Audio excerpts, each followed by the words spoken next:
Falinski and Patrick Gorman to thrash things out. I'm a bit worried about beginning this because I've been on your Twitter today, Jason Falinski, as I'm sure most of Australia has. There's a picture of a cupcake. Are you just showing people what was for lunch? What's going on there? It's Patrick's birthday, Tom. What did you get him? Well, a spot on the panel. Could you get anything better? It's the gift that keeps on giving, isn't it, Tom? I should have given him a red tie because you've got blue and he looks like he's about to join the Greens. Well, no, I'm sure he's not about to do that. He wouldn't be that silly. Just some lovely Christmas green, Tom. I think that's a horrible slur. Christmas otherwise. I agree with you, Patrick. Christmas green. Horrible slur. All right. Horrible Well, slur. we're starting off on that furious agreement. We'll see where we go with the next of it. This is another one of your tweets today, Jason Falinski.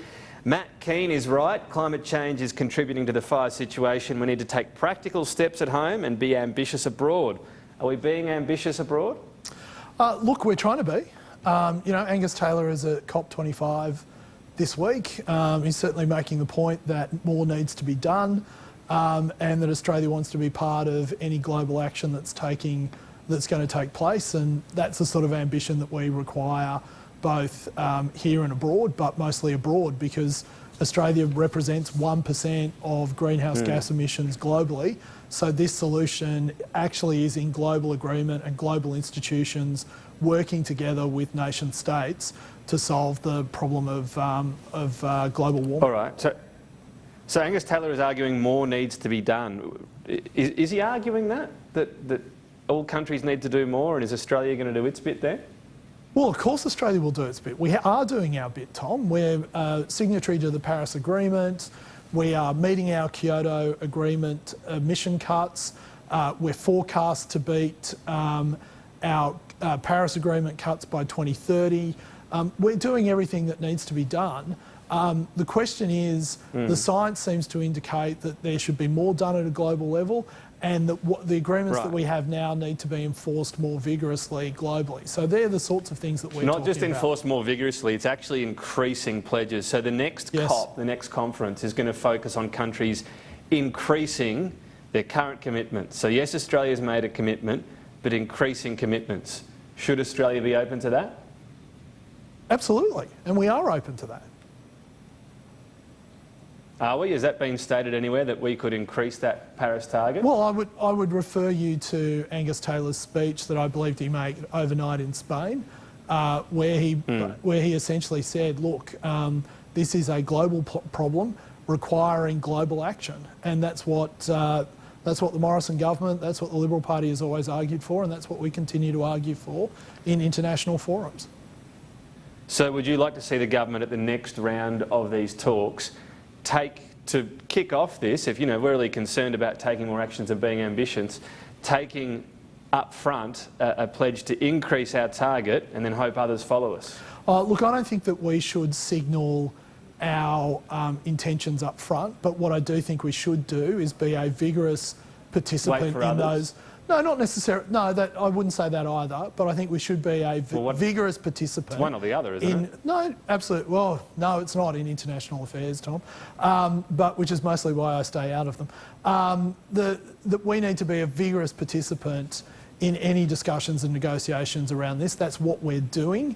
And in those discussions and in those meetings, we need to be encouraging people to take action, and that we will be part of any solution that's comes out of those meetings and those agreements. So just to clarify, you're saying be ambitious abroad, but don't actually be the first country to go, or maybe one of the first countries to go at the next conference talks. Wait till see others increase. No. I think what we've seen in other rounds is that particular countries get all very ambitious due to domestic political reasons, and they go to these forums having already made these pledges. And what you find is that in those meetings and in those forums, other nations that make a larger contribution to greenhouse gases, and we all know that sort of Brazil, India, China, I mean, even the United States, it's seen its global greenhouse gas emissions reduce substantially over the last decade and a half. So really, we're talking about Western Europe, we're talking about India, we're talking about China, we're talking about Brazil, and there are some others as well. So you have some nations turn up having declared that they're going to do something, and then you turn up to the negotiation and the person on the other side of the table says, well, you've declared that you're already going to do this, so we need you to do more than what you've declared to do. I guess this is... well, you could, yeah, but Australia could go there and say, here's what we'll increase it by if you increase your commitment as well. Yeah, you could do that, Tom, but that's like buying a car and going in and saying to the car salesperson, oh, look, I've got $50,000 to spend. You want to go into a negotiation trying to get if you can get a deal for me. Yeah, but you've told them what they can spend rather than actually saying, you know, you tell me what you've got. I mean, the point about this is that we want the best deal for Australia. So we just go there and listen at this stage? No, Tom. No, not at all. We want to go into these negotiations and we want to say we want the best deal for Australia and Australians, but we also want the best deal for the global environment, and we don't just want a virtue signal in order to feel good about ourselves rather than actually getting a result that helps the entire planet. Patrick Gorman, I haven't forgotten about you. Your leader just a short time ago said emissions are going up. Of course. If we include all of Australia's emissions, including land use, etc., emissions are going down at the moment. There is no clear plan for the long-term challenge of climate change from this government. I applaud Jason for kind of breaking ranks and actually saying that he wants this government to do something. I don't know that I quite believe him, that Angus Taylor is the champion of the environment and the champion of climate action at the Conference of the Parties. Angus Taylor is someone who has focused entirely on his plan to, well, as he says, reduce the cost of power bills. I haven't seen any power bills go down. I don't know what he's actually doing. But when it comes to climate change, we actually need to start by people like Jason standing up in the Liberal Party room and saying to those who are climate deniers, who believe that the science is not settled, saying, this is real, we have to take it seriously. It's in Australia's economic interest to take climate change seriously. And then to do both. It's not we'll wait for the international order to move along and then we'll do something at home, or sort of playing these two things off against one another. We actually need to take action. Australia's not credible in these forums at the moment. People see what happens in our domestic politics. They go to these conferences with briefs saying Australia has gone backwards on climate action, Australia has increased its emissions, there is a huge divide at the heart of the Morrison government on climate change. You can't walk into an international conference and say, hey, let's all get together, guys, and make a difference to the world, when people, you're not even doing something in your own backyard. It's as simple as that. In terms of what the conference is saying about the government, isn't it saying all the same things about the Australian voters? Haven't voters decided so far this is the course that they want to take? This is a rejection of voters as well, isn't it? No, if you look at the Australian election study that was released by the Australian National University this week, it showed that voters do want action on climate change. That's a fact. It's not always but there's the election study and then there's the election. No, it's not always the thing that determines how people vote, and you should remember that voters have to make very complex decisions about all of the different issues that are in front of them when they vote, and the only tool they have is one vote once every 3 years. So it's entirely possible to say that, yes, there were many things that was on the Labor side rejected by voters at this election, but I don't think that climate change was one of them. You look at the community response over recent weeks, people do want action on climate change. Because it's not just some environmental issue, it didn't appear to be the issue people for did them vote on the economy at the time. Yeah. Well, let me ask you this. What about your leader, Anthony Albanese? Right. What about your leader, Anthony Albanese, on the tour of Queensland? Great bloke. Amongst other things, pledging his support for coal exports. Has that been good timing? Well, you've got to be honest with people about these things. Climate change action doesn't mean that you start shutting off parts of your economy. Climate change action means that you have clear market signals, a clear plan to reduce emissions, and, as Anthony and many others have said, some of Australia's resource exports are part of the solution to transition to a low-carbon economy. Here in the West, we do a huge amount of gas exploration and gas export. If you're looking at one of the best ways to, over time, transition coal-fired assets to a lower emission fuel, gas is part of that solution. And we should also remember, and one of the statistics that Anthony loves to use is that it takes about 200 tonnes of coal to produce one wind turbine. These things can't be looked at in isolation. You've got to look at what is the practical transition of an economy. When you talk about this as an Well, economy-wide I mean, you can talk about transition, coking coal, obviously, and thermal coal. But look, we've given that a good airing today. I do want to get to a couple more topics. Online safety, interesting wading into this week from Paul Fletcher, wanting to again have another act essentially and bring the social media giants sort of to heel on this.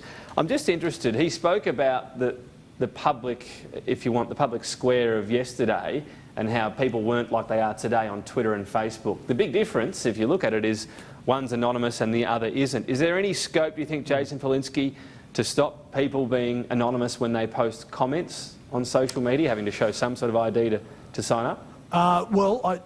Twitter has made it harder, as I understand it. Twitter has made it a lot harder for people just to set up fake accounts. And they've obviously banned political advertising as well. So they're moving in that direction as we speak. I think other social media platforms are doing so as well. Look, I think where we're at the moment is not unusual. Whenever there's a new innovation, and innovation that's a redundancy, but whenever there's an innovation, regardless of what sector it's in, you often find that there are negative externalities from that innovation. We've seen that over the last decade or so, and then the providers of that innovation respond to normalise their service and bring them within the confines of what is generally accepted behaviour.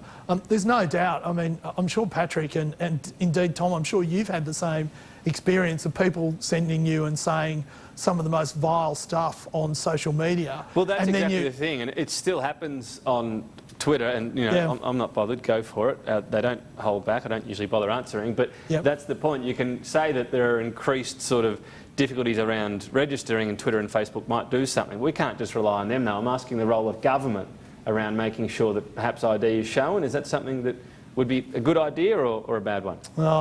Look, I don't know how that would work, to be honest with you. The ACCC issued its digital platforms report earlier this year. The executive summary was 38 pages long. There were a number of recommendations in that I thought were, as sort of statements of ambition, quite good. But in terms of how you practically implement some of those things, I thought that was very difficult. Right. Australia could say, for example, if you are in Australia, if you're using an Australian IP address, you can't register on Twitter without firstly providing some ID, similar to digital wallets at the moment. But of course, with VPNs, you can appear to be anywhere in the world on the internet. So it's not exactly a provision that works necessarily extremely well. Ultimately, we're relying on these platforms and their desire to improve their brand and reputation. We're nearly out of time. Where do you sit on this, Patrick Gorman?